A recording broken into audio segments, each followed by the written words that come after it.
Happy Hump Day, folks. It's Wednesday, March 11th, 2020. You're watching the Daily Mix TV. Hi, my name is Sean Patrick Hillman.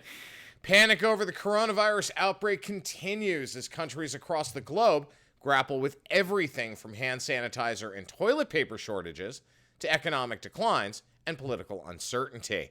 It is a strange time in our history, to say the very least. Look, at the end of the day, folks, it's all about keeping common sense and a cool head. I know it's difficult given what's going on with all the panic and all of the information being given to you. Here's the reality. Limit your exposure to people for as long as you can. Make sure that you keep your hands clean and just enjoy the time that you can at home with your family or your pets or whatever it might be. That's the most important part about this entire situation. I know there are people who are outraged that events are being canceled and all of these things. Let me put this into a different context for you, okay? You or I may not get sick, but we may be carriers. I have parents who are over 70 years of age. If I go see my parents and I'm a carrier, they're definitely going to get sick. So it isn't necessarily about you or I or even our children. It's about those who are, their immune systems are compromised. I was at a bank this morning talking to the manager about something at my local TD bank on 9th Avenue. And the manager was telling me that her mother-in-law has COPD and her stage 4 cancer is currently in remission. But they're worried that she's going to get infected because then it would force certain things to happen, such as hospitalization and those kinds of things. So when you get upset hearing about cancellations and, oh my God, these people are being ridiculous, they're panicking over nothing, think that through, folks. Seriously think it through. Think about the decisions that you're making and how those affect others, especially when you get into senior citizens, which right now, from what we've been able to tell from a fact perspective, 2/3 of this country are susceptible to COVID-19 in a very real way. Whether you're a senior citizen, whether you're in your late 50s, early 60s, or if you have an immune deficiency. So just remember that as you go about your day. Always keep your hands clean. Let's get on to what's going on around the country. The New York International Auto Show, the largest in the country, has postponed their 120th annual convention from April, so just a few weeks from now, until August.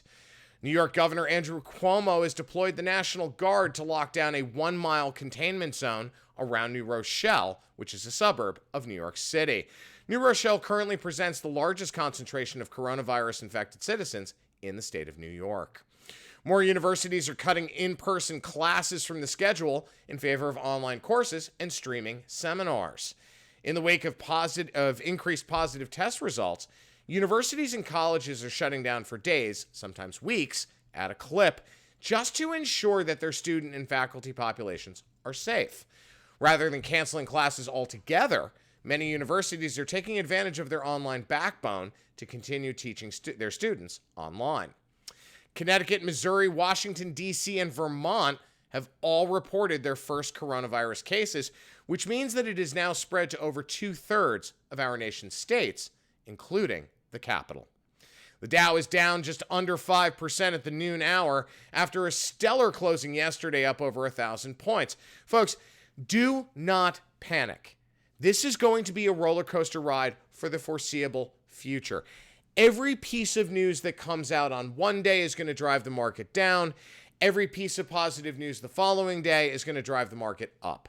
This is what's going to happen for the next few weeks. So please don't get that knee-jerk reaction and, oh my God, I've got to sell off all my stocks. No, you don't.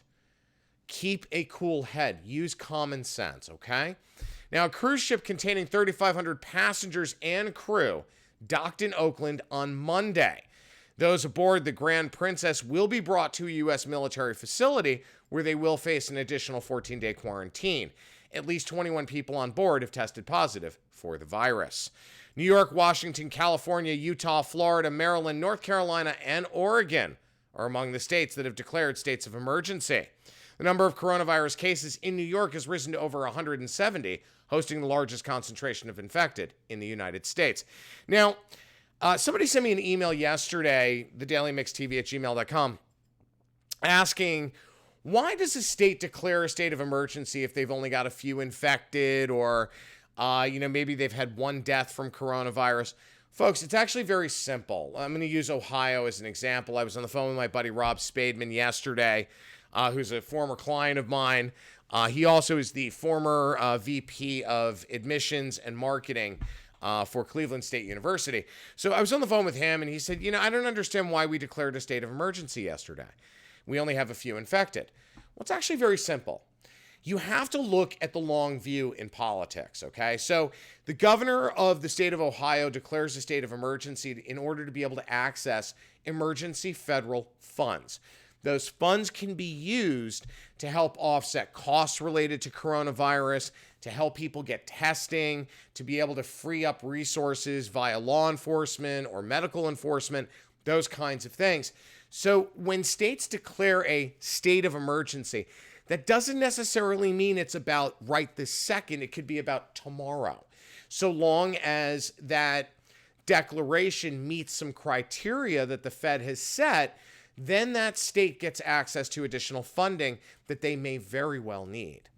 Stocks in the U.S. and Canada had bounced back yesterday after government officials vowed to help offset an economic damage caused by the coronavirus epidemic. But that optimism, as I said before, showed signs of fading by early today, sending stock futures lower. And as I just said to you at the noon hour, it's down about 5%. So many investors are fearing that the outbreak is going to stop growth and disrupt business. Guys, a newsflash for you. We are fucked. That's just the reality. Own it, live it, adapt. That is what being an American is about. You're faced with something very difficult in a hard time for everybody. You must work together in order to come up with a solution for a resolve. Think about the days after 9/11 and what happened in this country. Everyone united. We need to get back to that mentality so that people begin to understand what's going on and what you can do to help others. As an example, I just said to you over 2/3 of this country are susceptible to COVID-19. Check on your parents, whether you're calling them or FaceTiming them, your grandparents, your neighbors, whoever that may be, anyone over the age of 60, check on those people to make sure that they're feeling okay, they don't have a temperature, that kind of thing. And for God's sake, stop spreading news about stuff that isn't actually checked. Yesterday, I must have seen 30, 40, 50 posts portraying things that aren't actually fact. I mean, literally somebody saying this is ridiculous, South by Southwest shouldn't have been canceled, I've lost all this money. Okay, well, I'm sorry you lost all this money, but at the end of the day, 500,000 people flying in on planes into the city of Austin is a very bad idea. So just deal with it. Yes, business is being disrupted. Yes, numbers are going to go down. Here's a good news for you, a good piece of good news. Numbers go back up. It's called a roller coaster ride for a reason. So just relax. Now, both Joe Biden and Bernie Sanders canceled their rallies in Cleveland, Ohio yesterday.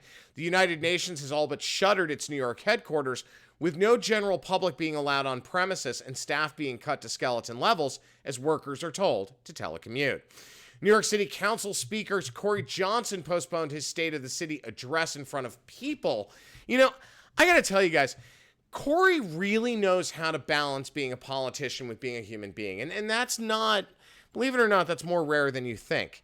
The guy cited that while the city and state have not limited large gatherings of people like they have in France, where you can't have more than 500 people in one place, yet he stated that he just felt it was the right thing to do, given the advice by doctors and so on about social distancing and keeping gatherings to a minimum in terms of attendance. So you got to love this guy. Whereas, unfortunately, and I hate to get political, but you look at Mayor Bill de Blasio, who frankly couldn't manage a hot dog stand. Now, it's no secret I've never liked this guy, but the fact that he hasn't pulled the plug on the St. Patrick's Day parade yet is absolutely brain dead. Someone like Corey, it's all for him. It's about the balance. And I know that because I've spoken to his chief of staff. I've spoken to his people. They're really good. Corey genuinely cares. Just look at his statements and the way that he speaks and the way that he writes. Whereas you look at Bill de Blasio, and it's like, Mayor, you've got 1.5 million people that line Fifth Avenue to see the biggest St. Patrick's Day parade in the world. And all of those people are going to be standing on Fifth Avenue, coughing all over each other, spreading the virus. Now, on WPIX, Pix 11 News this morning, the mayor stated that, well, it's not as big a concern because it's an outdoor event. Are you absolutely out of your goddamn mind? I mean, seriously, think about this. So 1.5 million people traveling in the subway, in buses, in cars, all together to then line up Fifth Avenue, to then end up going out and getting hammered at a local pub. That is not a good idea in the middle of an outbreak. So you should have already pulled the plug on this. And the fact that you're telling people, yeah, it's not that big a deal. You're out of your mind, man. Honestly.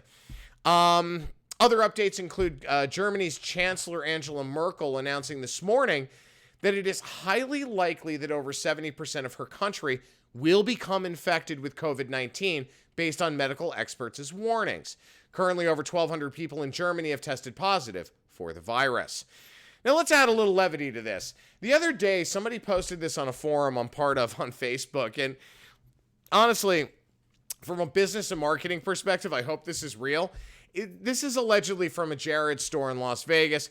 If it's real, it's hilarious and certainly opportunistic, to say the least. All right, moving off of COVID-19, Harvey Weinstein has been sentenced to 23 years in prison following his conviction on sexual assault charges.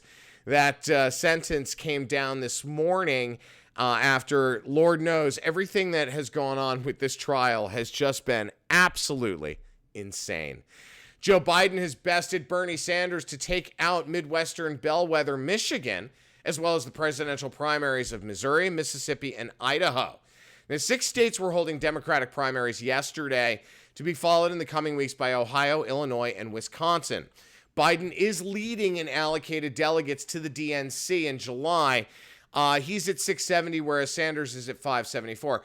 You know, folks, at the end of the day, you just have to go with your gut as to who you believe is the best candidate. Again, I try not to get political on the Daily Mix TV, with the exception of Mayor Moron de Blasio, which I still am dumbfounded by this. But when you look at what's going on with the presidential election, if you're a Democrat or you're an independent, just look at the things that these guys want to propose versus what the current president is proposing and make your decision from there. Please do not make your decision solely based on Democrat versus Republican.